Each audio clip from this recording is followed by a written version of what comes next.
So, Charlie, where did this thinking about investing, that you don't buy cheap bargains but you look for really good companies, come from?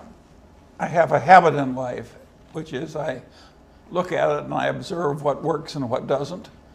And I'd seen so many idiots get rich in easy business. So Charlie, naturally I wanted to be in an easier business. Charlie, it was very interesting to me when I first met Charlie.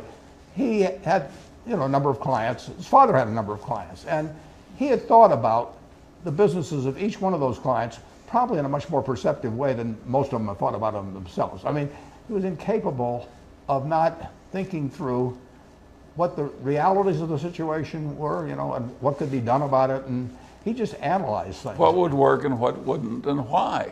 It's so simple.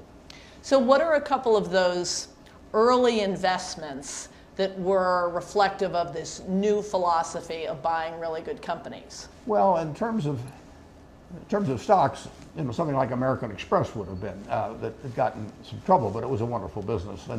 And there were some others that, in terms of buying the entire business, I probably didn't realize what a wonderful business our first insurance purchase was, but I knew it was a good business. The first real business we bought that way was See's Candy. I mean, it was really an outstanding business, and I still had enough elements from my past that I really didn't want to pay the last few $1 million. And few million? You didn't want to pay the last 25,000. Yeah. And Charlie reminded me that I was slipping back into the Stone Age again, and got me to move. So let's talk a little bit about your philosophy of managing companies. Berkshire Hathaway does not buy companies that have bad managers, right? Which is a little bit unusual. I mean, a lot of people like to buy good companies with bad managers and then replace them. We tried. You don't do that. We tried it, and with the predictable results. And life is so much more fun this way too. I mean, who wants to spend their life trying to change people from their natural approaches? You want to ruin your life, spend it trying to change your spouse. Yeah. It's really stupid. Yeah.